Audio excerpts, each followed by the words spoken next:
A Hermit in the Himalayas by Brunton. Chapter 9. Some unaccountably early precursors of the still distant rainy season make their sudden appearance. Himalaya is exceedingly erratic these days. Each day provides plenty of varying samples, both good and bad. Unexpected changes begin in that near horizon where sky meets earth in a white, broken line of fleecy cloud and jagged peak and fallen snow. The only advantage we derive from the fitful rains is the easing of our water problem. Hitherto, the essential liquid has had to be carried from the nearest bubbling spring, which is more than a quarter-mile away. But now, all that needs to be done is to put our bulging brass water pot outside the door and let the elements kindly fill it. And this is eventually done. So heavy is the rainfall. Yet it is only sporadic and unreliable. The nights are sometimes bitterly cold, especially to one who has come from the torrid south. For with the fall of day, clouds sail like ships over the summits and frequently foregather in the sky. The terrific Tibetan winds come whistling over the snowy range and beat against my bungalow. Disagreeable, murky mists often make their appearance and blot out the landscape, leaving the building desolate and lone in space after they have rolled around it. Everything then disappears from sight. But all this is nothing to a Himalayan storm. It is one of the worst I have ever seen for intensity, and yet so impressive as to receive a touch of grandeur. Twice this week we have been storm-bound. It begins with the approach of night. An ominous change occurs to the temperature, which drops and drops. I barricade myself against the invading cold by changing into a woolen shirt and a high-collared sweater, and then peer through the door panel to watch the brooding storm break. Soon peals of terrific thunder break out among the Himalayan range, with the fury of detonating shells, until it seems that the mountains are being undermined, exploded and shattered by violent subterranean forces. Yet I know that the quartz and granite and gneiss, which form the core of the Himalayas, will well resist the erosions of nature. But the magnificent and really beautiful displays of lightning which precede the noise provide ample compensation. No mere zigzags of electric light are these, but large circling masses of white phosphorescence that glows weirdly against the surrounding blackness. A fierce gusty gale shakes the tops of my tall fir trees and makes the branches sough hither and thither as it blows along with the speed of an express train. The blustering wind beats down the valleys and thresh the frailer trees of their leaves. Rain comes down in bucketfuls, large drops that will fall furiously and unabatedly for some hours. To complete the bombardment, the fierce patter of hailstones, each as big as playing marbles, sound all over the roof. These hailstones can be very destructive. Sometimes they even reach the size of walnuts. After a heavy storm, I find the little bodies of a few birds near the bungalow as an earnest of what has been done further along the ridges, whilst a tall deodar lies struck dead and splintered by lightning. Early this morning I awakened from sleep to the sound of rattling peals of thunder, which echo all over the mountain valleys. The tempest howls furiously outside, and when later The cold gray light of sunless dawn spreads over the land. I look out of my doorway at the bleak, inhospitable scene. Impenetrable, thick white mists envelop the entire region beyond the first serried rank of fir trees, which stand up at the border of the mists like soldiers on sentry guard. The forest itself has disappeared. The snowy line of crags and pinnacles has vanished, as if it had never existed. Here we are, 10,000 feet high in the air, marooned in a sea of milk-white mist. India, Tibet, England, all these seem now but the mere names of mythical countries. This planet Earth apparently has dissolved into white space, and we are the sole survivors, perched on a scanty foothold in the midst of the ether. The drenching mists which gather like fleecy wraps all over the landscape, rolling through the valleys, lapping at the steep slopes, and enwreathing the peaks and ridges, finally blotting everything from view, are matched only by the grayish-black sulphurous fogs of wintry England. But the former are far pleasanter. They are at least white and clean-looking, but they isolate one so perfectly that life becomes strangely uncanny, indefinitely and inexpressibly solitary, enough to satisfy the taste of the most exacting anchorite. I do not mind these few fitful mists, but the lashing rains and the thunderous storms drive me now and again from my gorge-top sanctuary. My meditations have then perforce to be conducted indoors. At such times I can no longer adventure into stillness amid a delightful environment of russet leaves and midget-headed flowers, but have to squat on an oaken blanketed bed with eyes fixed upon the blank space of a buff distempered wall. I wonder what my deodar tree thinks of such truancies. What a weakling he must imagine me to be, afraid of the rain, which he bears so bravely and so indifferently. But for most of the hours the weather makes amends. The rain stops suddenly and a welcome rift of dryness returns. The mists roll away mysteriously, evaporating as quickly as tobacco clods blown vigorously from a pipe, and a joyous interlude of sunshine comes back. The gray-skinned leopards creep out of the crevices in the rocks in order to enjoy the bright beams. Their glass-like eyes look very aged and very wicked. Once again, Himalaya raises its stately and stubborn head. In the clarified atmosphere, the sun shines along the entire array of the sparkling snow line. The sky is an attractive, deep turquoise blue, and a pleasant warmth is diffused outdoors. Better anyway than being dejected toiler in the plains, suffering the spring heats. And then I take up my stick and steal back penitently to the deserted sanctuary, make my weak apologies to the frowning deodar, and spread the fawn-colored square of waterproof ground sheet once again under a calm firmament. The powerful flight of an eagle overhead reminds me suddenly of those Tibetan teachers who say to their pupils, just as an eagle carries off a single sheep out of the flock, so should you carry off a single thought out of the multitudes that present themselves, and concentrate on that.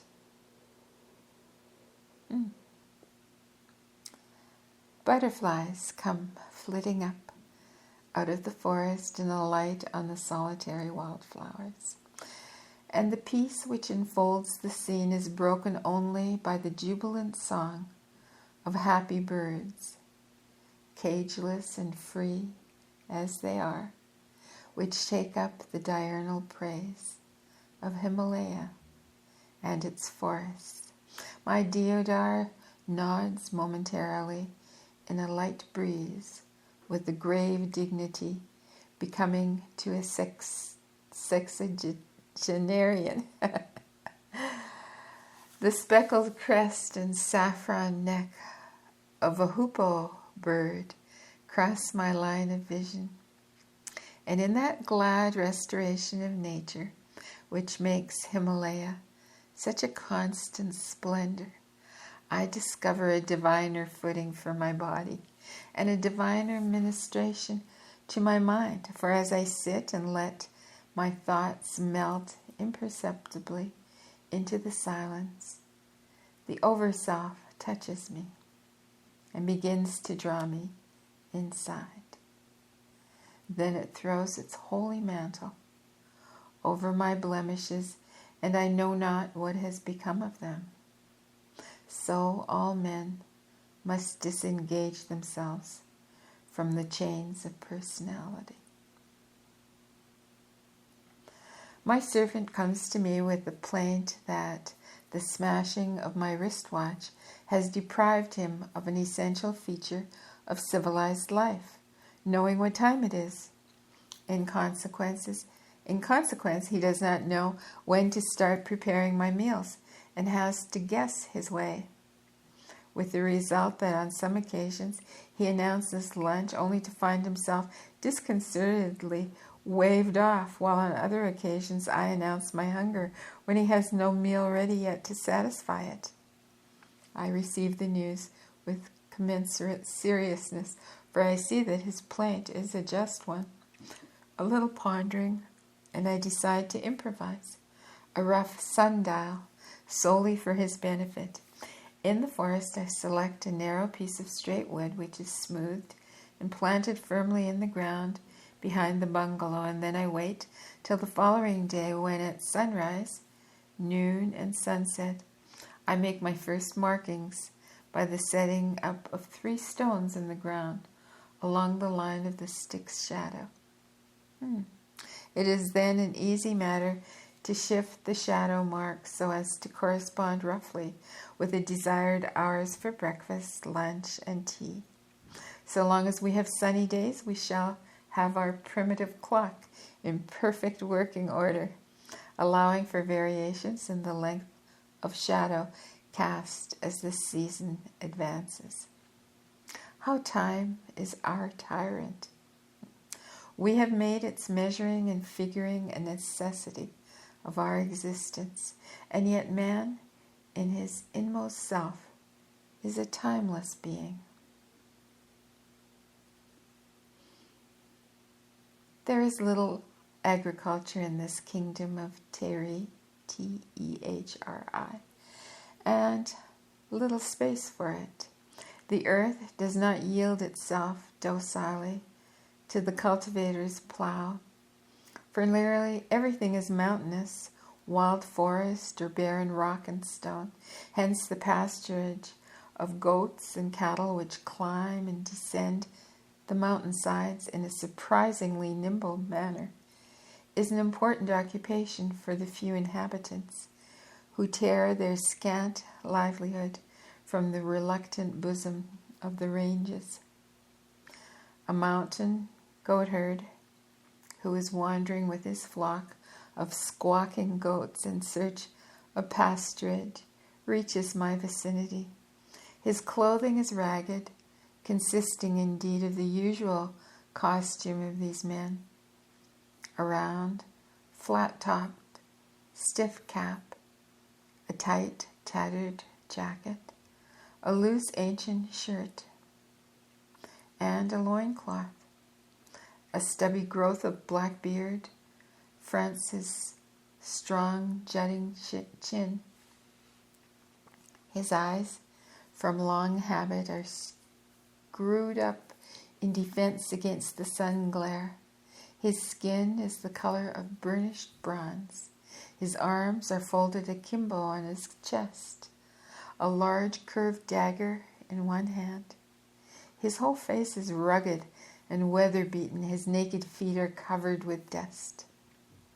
I am typewriting letters and sit out in the open air in mellow sunshine whilst I work. The man observes me and stands for about 20 minutes at a respectful distance. At length he breaks his silence and reveals his thoughts, for he approaches closer and he touches his brow with both hands closed, and he utters a low salam and bows profusely. It is then that I notice his right hand crudely bandaged, and he says that he lives in a hut some miles away and that his hand has been wounded. Will His Honor, the cherisher of the poor, give some medicine for the injured hand? Once again he relapses into taciturnity. Untying the piece of dirty rag which covers his hand, I examine the wound.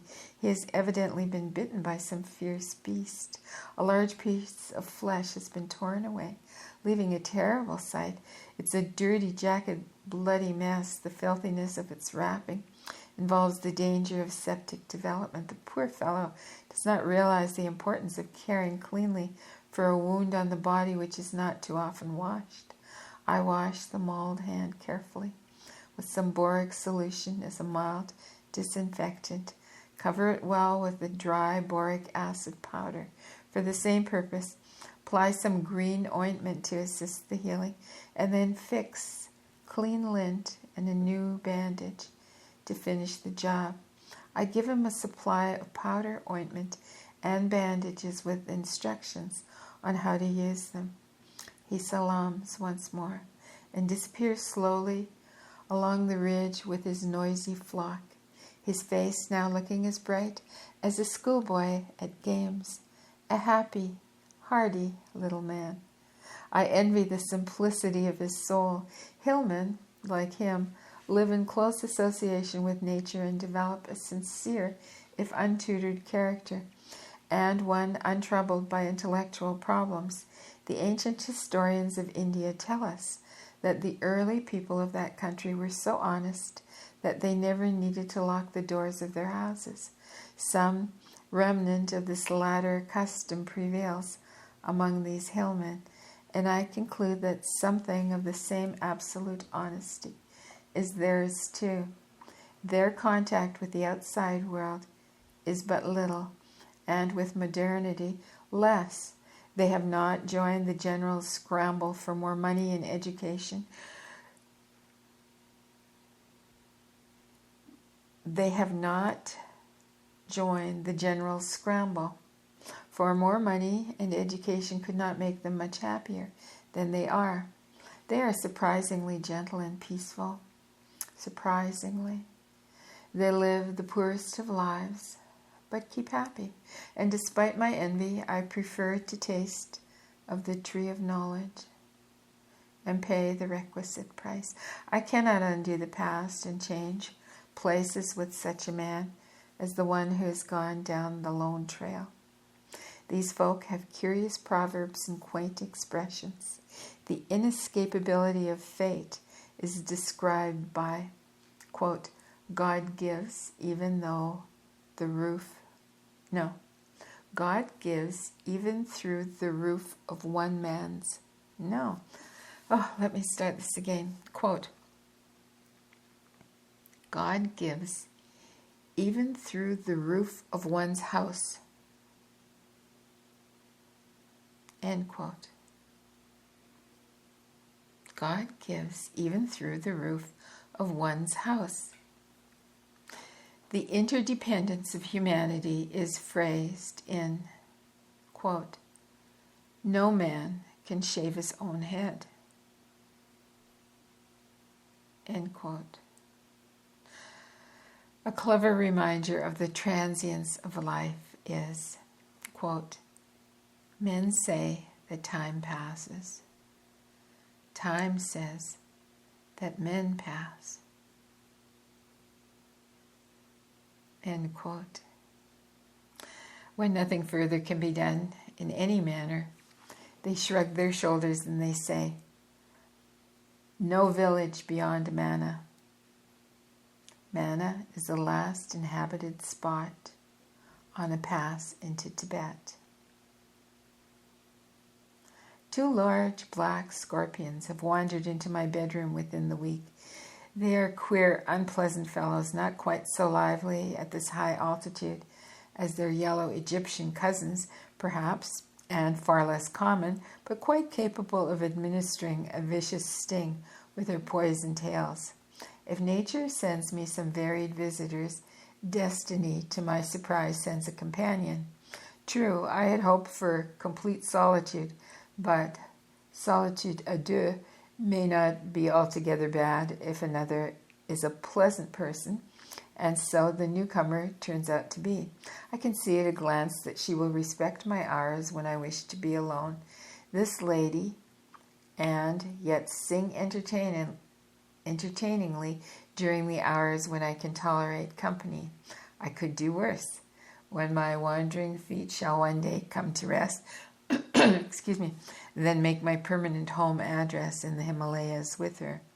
The passing visitor who has stayed as a permanent companion is a warm-breasted little robin, which hops sedately around my bungalow and then alights on the nearest bush to take several peeps at me. And while I sit outside in the sunshine and write my letters and enter up my journal, that record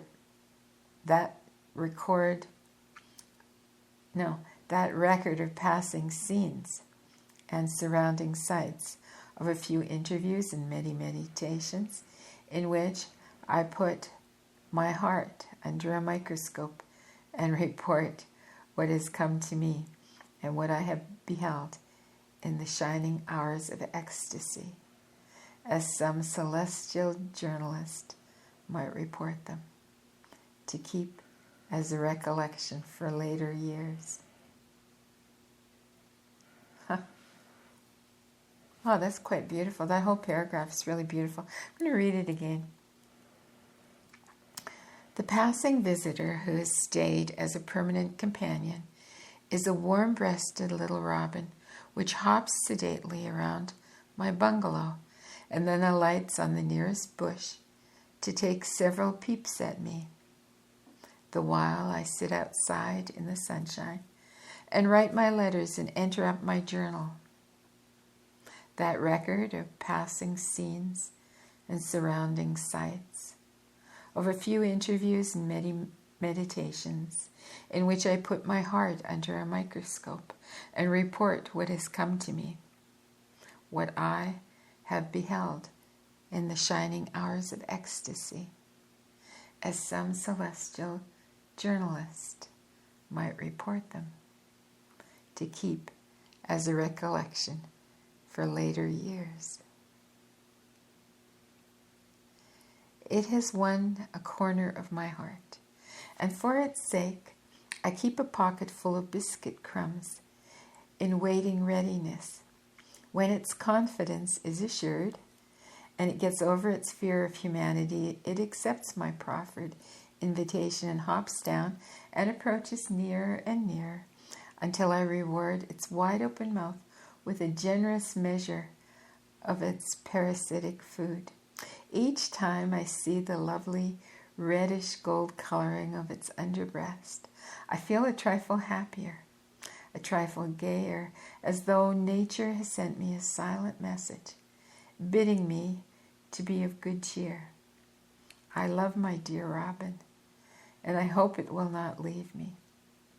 It has its habitant in a newly built nest under the roof of my bungalow when it is not flitting through the boughs.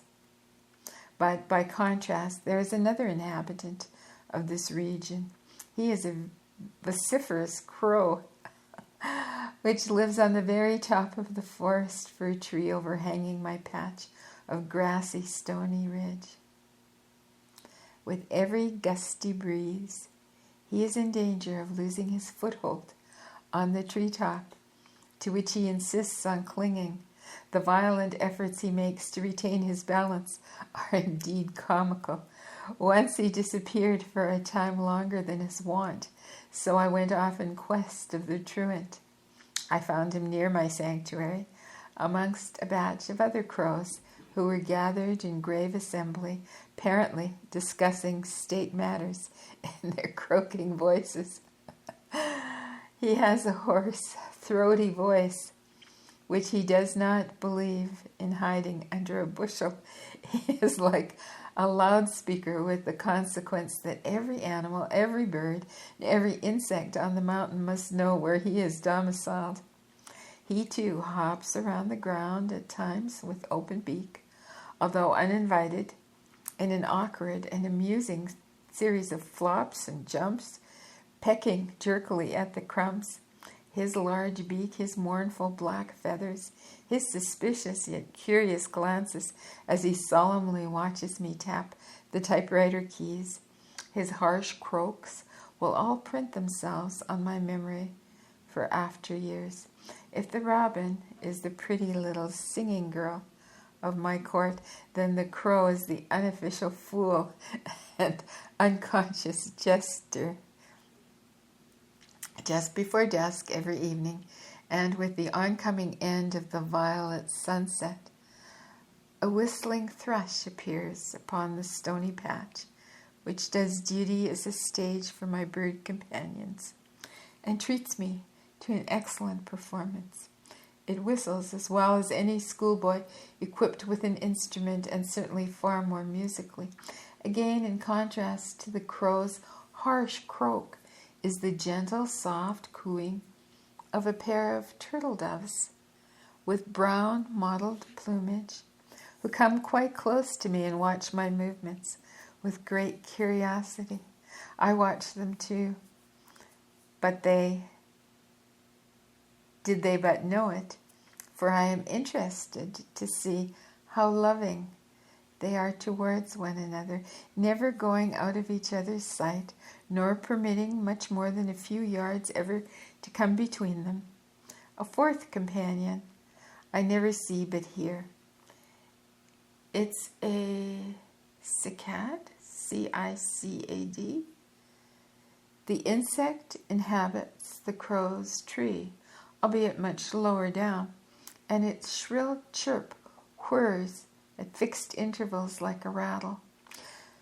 Strangest of all my companions is a tame housefly. Its favorite roost is on one of my thumbnails. There it is content to pass its happy half hours in playful exploration. At suitable intervals I place some sugar in my hand, and the fly clings to the food, no matter how I twist and turn my hand when writing. When I tire of supporting it on my thumbnail, I transfer it to the other hand, where it remains perfectly contented. An unwelcome visitor is the horsefly, a huge, vicious fly of incredible size. I discover its existence one day when it pokes its pointed barb through my shirt and administers a sharp sting, which remains to irritate the skin for a long time. But I do not think any horsefly will venture to do that a second time. Grasshoppers, too, dance comically around the place. There are other visitors here, belonging to the animal and insect world, both pleasant and unpleasant, both tame and wild, but they come only occasionally, and they pass on like the strangers they are. Most unexpectedly, however, is the cowie? No, is the calf. Oh, most unexpected, however, is the calf. Okay, the way this has been printed, the word calf is missing the final letter. Okay, but I realize now what it is. Most unexpectedly, however, is the calf I received one afternoon when eating lunch. I hear stealthy footsteps behind me, creeping closer and closer, moving with the cat-like tread of a thief. wondering whether a panther or a leopard is about to spring, provoked into the probing this mystery. I switch around suddenly to see a mountain goat. It is a creamy-colored, hungry creature which has wandered away from its herd and has been attracted through my open door by the savory odor of my food. At nightfall, when I sit occasionally at the forest's verge under the perfect sphere of a full moon set in an indigo blue sky, strange cries come to me out of the depth. The savage population is astir. The night invites wild animals to begin their roaming. Above it all, the nightjar, that noisy bird, screeches overhead in darkness. Fireflies flicker between the trees, weaving weird patterns of phosphorescent light in the blackness. I sit down to meals in the same old clothes with which I potter around the peak top. I do not trouble to change into a starched, uncomfortable shirt for dinner. It may be that I've lost my sense of dignity and decency in this wild place. I do not know. Anyway, I feel so utterly free, so deliciously abandoned to nature, so remote from the formal restrictions which men and women place on one another in society, that I cannot bother myself with all the manners requisite to civilized life. Such is the treason which nature has subtly instilled into me. It is true that I continue the daily scrape. I must shave. A beard, however, would be quite fitting to a hermit, but I fear to go as far as that. There was an Englishman, a forest range officer, whom I knew not so long ago. Excuse me. His service for 3 years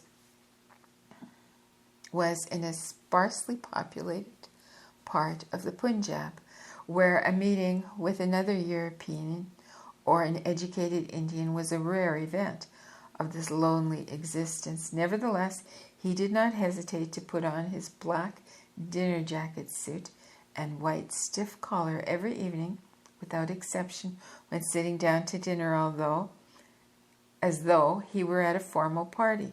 Only his servant was present to witness this sartorial preparation for the nocturnal meal. He told me that he could not enjoy his food if he failed to change his dress. I believed him and admired him. Yet it is a moot question whether a man should grow careless about his personal appearance because he is living amid no other society than somber trees and silent peaks, occasional illiterate tribesmen, and twittering birds. I presume a coat, collar, and tie are really necessary in city life, but they are not so necessary here. Why should a man continue the habit of worrying about the hang of his tie here, where all his environment bids him to be free as nature is free? In Himalaya, uncreased trousers are most natural, almost inevitable, for one cannot carry heavy press irons around in these mountains. In Hertford Street, Mayfair, they are unnatural, an error of taste. There is a difference, however, that whereas Himalaya is more interested in the wearer, Hertford is more interested in the trousers. Yet I can understand how a man's aesthetic taste may induce him, for his own satisfaction, to rebut this liberating influence, and even persuade him to take as much care over his personal appearance in such primal solitudes as in the buzzing crowd of fashionable drawing rooms. 'Tis all a matter of taste and temperament. Let a man do as he pleases when he enters these wide, doorless domains of mountain and forest. Let him be happy in his own individual way, not necessarily in the way that others would impose upon him. Brusque, bearded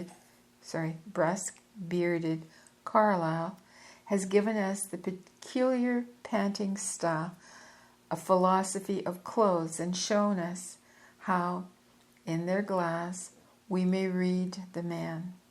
Half the tailors advertisements tell us of the importance of wearing the right habiliments.